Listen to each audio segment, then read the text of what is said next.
Everyone, let me just start first and foremost by saying we are in alpha. So when we show off tools and flows within the Flux Prompt platform, it looks almost, I don't know, overwhelming, complicated, complex. It's really not so once you start using it. But just aesthetically looking, I wanted to make sure that we address that before we kind of go forward and say that it's not as daunting as it looks. Now, with that said, we have a customer currently using Flux Prompt and its flow to make something really, really cool. So a lot of us companies here, we aggregate data, we try to sift through data, and we try to find what the actual story is behind the data, and then find ways to make that actionable. And this company did kind of just that. So they aggregated a bunch of their information and data and pulled that table into this node here. And what this node in the company table does is it says, here are three massage tool items that you guys sell. And we want to know, well, which ones are performing well and which ones are performing not so well.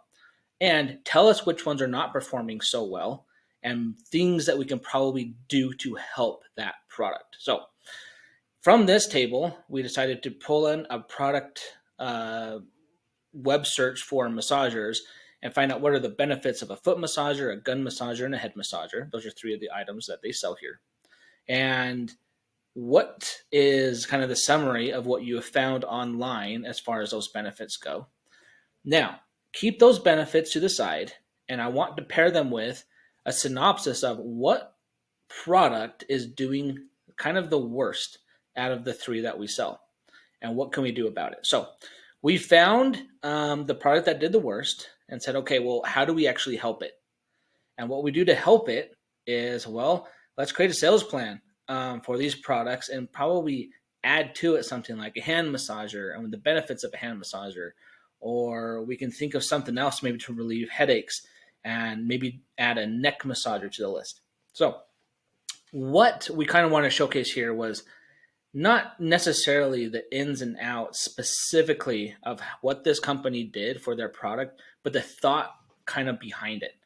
At the very, very end, you're going to notice here this rich text node number 1. And what this is creating a sales plan for the company on the poorest performing product and what to do about it. So what's really cool today about data aggregation and sifting through data, and all of us agree we don't want to make any decisions that aren't data driven. But once you get that data, what do you do with it and how do you make it actionable? That's kind of the big thing that this company was after. So they said, hey, if we can pair other products we're not selling with the current poor performing product and then create a sales plan on top of that, why don't we do that? And then what does that sales plan look like? How do we go to market with it? How do we match those products together and make the best listing on Amazon? Things of that nature. Like, give us actual executable tasks and ideas that we can go with this afternoon after a company meeting and figure out what to do about this. And that's exactly what was done. They have a lot of other products. They've run this flow a lot of other times for a lot of other things. But really what we wanted to showcase was, okay, once you get data, what do you do with it? And another video, we're going to show exactly how to aggregate the data and what some companies are doing. But for now, we just kind of want to show this off to say, hey, if you have a lot of data, you're sitting on a lot of data, you're not sure what to do with it. Maybe you're not sure how to tell the story behind the data, or even after you've told the story, you're not sure what to do for next steps. We want to create these flows for you guys to say, hey, you're not alone. Let's put this into a real business process from start to finish, and let's get this going. So how do we help some of the lower performing ones, lower performing products, lower performing services? We can put them into a flow just like this and kind of help revive them and kind of take them up a notch so they match them with the other higher performing products.